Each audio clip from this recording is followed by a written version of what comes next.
Happy Friday, everyone. Fourth and Goal is back. We have a bunch of takeaways from two of last week's biggest games, and I know that most of you are only interested in one game that we got coming up this weekend, but that's not going to stop us from talking about a couple of others that we feel may have the potential to shake up the entire picture of the sport. Leading off, we would like to thank the University of Michigan for getting word about our show, out there to the college football public and promoting us as well as they did. Really, fourth and goal with the game on the line. We know the truth. We knew Michigan could have run the ball at will against USC if they wanted to.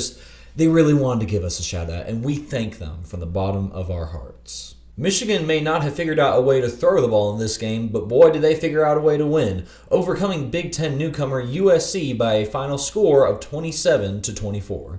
You got to give credit to USC for somehow making a comeback in this game. They were down by 2 scores for the vast majority of the game, but impressive plays on defense and some clutch drives by USC quarterback Miller Moss had them within striking distance of their first Big Ten win. However, in the final minutes of the game, Michigan was able to get one more explosive run play and then get to fourth and goal for no other reason than to promote our show, of course, in order to seal their victory. For the Michigan Wolverines, this win is about the best consolation prize they can hope for this season. Their absence of a passing attack will render them powerless to stop Ohio State from beating them for the first time in 5 years. For USC, this is a great lesson to their defense that it doesn't matter as much if you're missing your tackles as it is when you're missing your tackles. One of the most common things you'll hear in pro football is how every rookie has their welcome to the pros moment. Well, Oklahoma had their welcome to the SEC moment as Tennessee went into their own stadium, out-schemed and out-physicaled them, and handed Oklahoma a 25-15 loss. Tennessee's defense stoned Oklahoma along the line of scrimmage, surrendering less than 40 rushing yards to the Sooners. This allowed Tennessee to only need a few explosive plays between quarterback Nico Iamaleava and his wide receivers in order to go home with the win. Oklahoma has so many problems on offense, I don't even know where to begin with. I don't think they know who their quarterback's going to be. They say they do. I don't know if they do. They have no run game, and all their wide receivers are injured. Thank goodness the Sooners are playing Auburn and not Vanderbilt next week, or else they'd be looking at a 2-game losing streak. Tennessee's gutsy performance in a hostile SEC road environment has many people believing that the Volunteers can challenge the top teams in the conference, including Georgia, Texas, and Alabama. I know a lot of you guys are probably asking, where's Ole Miss? Where's Ole Miss? Look, when the Rebels start going for it on every fourth down, the drop-off is going to be insane. One of the most under-the-radar games of this weekend will be Louisville at Notre Dame. It shouldn't be under the radar because last year Louisville humiliated Notre Dame, but everyone still thinks Notre Dame is good even though they just lost to Northern Illinois. Last year, Louisville was able to win the battle at the line of scrimmage, letting Notre Dame pass the ball on occasion, but stoning their run game in order to pull away in the third and fourth quarters. This year's game looks to be like a very poor matchup for Notre Dame. Their offense relies way too much on running the ball, and Louisville has an exceptional run defense, and their offense is far more balanced than Notre Dame. The fourth and goal model has Notre Dame as a 3-point underdog in their own building, and we're going to go with the model in this one. Notre Dame will disappoint yet again, and Louisville will establish itself as a true playoff contender. This weekend will feature a premier game between two of the SEC's most storied programs, two teams with tremendous pageantry and tradition. And that game, of course, is the Southwest Classic, Arkansas versus Texas 8-4. After Arkansas somehow lost to Oklahoma State 2 weeks ago, they emerged as the definitive hero of the SEC, beating Auburn in Jordan-Hare Stadium by 10 points. Texas 8-4 has rebounded nicely from their opening loss to Notre Dame, beating the Florida Gators in their own building in dominant fashion. However, they did almost lose to Bowling Green last week, which, then again, Bowling Green did almost beat Penn State, so maybe Bowling Green is just a good team this year. Our renowned fourth and goal model essentially has this game as a pick'em, making Texas 8-4 an underdog of 0.8 points. While these teams' power ratings may be close to each other, we think that styles make fights. And here, both of these squads are run-heavy offenses, although only one of them has a good run defense, and that would be Arkansas. So unless there is a way that Texas 8-4 can show they can somehow pass the ball against Arkansas's somewhat suspect secondary, we are going to roll with Arkansas to embrace the hog and move to 2-0 in conference play. The biggest game in the the Big Ten, will be ranked Illinois versus ranked Penn State, a game in which Illinois is coming off an impressive win over Matt Rule's Nebraska Huskers, while Penn State is trying to assert that they are still at the top of the pecking order in the Big Ten.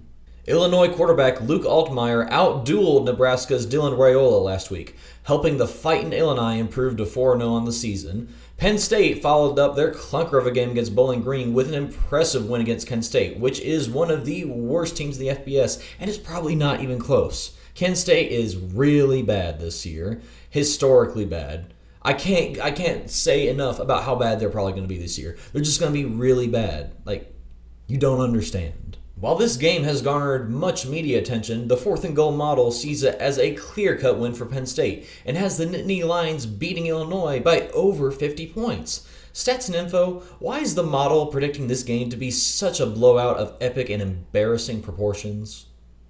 Well, absolutely. This one's a little less difficult than it may appear on the surface. So, as you guys should know, the model takes into account the talent levels of each team when predicting a final discrepancy in score. So, Penn State is actually quite the talented football team. Their talent level is in the top 15. It's almost in the top 10. I'm pretty sure that's the number 11th ranked roster according to our model. And then you got Illinois. They're all the way in the bottom 10. So, while Illinois, some of their performance metrics are rather decent, the model is just looking at this talent discrepancy and saying Illinois might as well play their backups or their walk-ons. Like, the score is probably going to be the same. So, Illinois, they had a nice run. That was a nice win over Nebraska, but they're going to be going down this Saturday. Don't bet any money on Illinois. It's just money wasted. You could be putting that money to feeding yourself. Not everyone gets to do that,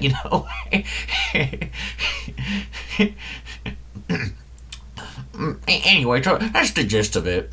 I hope we all are ready for this next one because it's the one you've all been waiting for. The Georgia Bulldogs will be playing the Alabama Crimson Tide this weekend in a matchup between two big-time SEC powerhouses. The winner of this game will earn the right for its fans to act like totally obnoxious jerks to the other team's fans for the remainder of the season. Or at least until they play each other again in the playoffs for the SEC championship game. Or the national championship at this point, who knows. The Crimson Tide are coming off a monumental win against Wisconsin in Wisconsin's own building. The Crimson Tide proved their superiority by knocking out Wisconsin's starting quarterback and therefore giving us a data point to base them off of, which is still as unreliable as the rest. Georgia, meanwhile, is coming off of yet another stupid game against Kentucky, a game in which they won by only 1 point thanks to Mark Stoops' inability to have guts during critical moments in the fourth quarter. Alabama's lack of an actual opponent on their schedule thus far has led many to question the legitimacy of their defense. Their run defense has looked downright embarrassing at times against basically air, while their secondary has the best numbers of any secondary in the country, despite the fact that their freshman corners have let wide receivers run wild all over them all year long. They just haven't faced a quarterback yet that can connect on those throws. Georgia, meanwhile, is languishing under another year of the Mike Bobo offense, a system in which they will run so many screenplays and so many toss sweeps to the point where the fans will tear their hair out asking, why can't we try vertical passing? We have Carson Beck. We have some wide receivers, none of them are Brock Bowers or Ladd McConkey, but they're good enough to catch the ball if they beat a corner, so why can't we do that? It's because Mike Bobo says no. In such an intense, high-stakes game as this one, the outcome is usually determined by a handful of big plays. Georgia's offense runs the risk of forgetting that verticality is an excellent option against an untested secondary, while Alabama quarterback Jalen Milroe will ultimately turn into a knucklehead McSpazatron when he is faced with pressure of any sort from Georgia's defensive line. One factor that may affect this game that neither team can control will be the after effects of Tropical Storm Helene. We have sent down our public relations staff to act as an emergency response team to see what the damage has been and how it may affect the game. Public relations, what do you got for us? Hey, brother man, we are driving through Athens, which Hang on, will be wait, the why site are you of there? the Why UGA there? game this weekend. Not looking real good in terms of circumstances for whether or not they're going to be able to hold a game. We got 18 to 38 mile per hour winds out here, broski. We got debris lining the streets. I'm actually about to go right by Sanford Stadium where the game's going to be played. I've heard the field is flooded. As the Alabama's fans would say, high tide, my broski. So like I'm saying, not looking good in terms of whether or not they can actually have a game under these circumstances. No, hold on, wait, what are you doing? No, the game is in Tuscaloosa, not Athens. What? Even our battle-tested 4th and goal model has had extreme difficulty in picking the likely winner of this game. 3 weeks ago, it had Alabama as a 19.5-point favorite over Georgia. Then, after Alabama almost lost to South Florida, it had Georgia as a 3.5-point favorite. But now it has finally come to a decision on who should win this game. All right, and full disclosure, I have not seen this yet because I want to be surprised. And the 4th and goal model for the UGA Bama game is picking. Wait, what is this? Wait, what? Saxton, what? What was that? Is it the biggest game of the year? What is this crap? Sir, I told you that this model, with the way we run it, has the chance to become self-aware. With some of these metrics and these methods we're using are extremely advanced. I don't want to hear it, okay? I don't want to hear any of your bullcrap. That's absurd, okay? Fix the model. I'll get to work on it. All right? Sorry about that, folks. We'll be back with you in a moment for the real prediction for this game. Okay, so I've crunched the numbers again. No self-awareness results from the model this time. Right now, it's picking Alabama to win by 4.5 points. So close game, but home field advantage gives Alabama the edge here, according to the model. Really? It's still picking Alabama? Okay, well, I don't trust that at all, so I think Georgia's probably going to win this game. Alabama's defense, I think, is actually really, really bad, and it's going to show this Saturday. Unfortunately, that's all the college football we've got for today. As always, remember to like and subscribe and share with your friends. We cannot charge you money for membership until we reach 500 subscribers. In the meantime, grab a Dr. Pepper, drop your prediction for the UGA Bama game in the comments below, and have a fantastic weekend.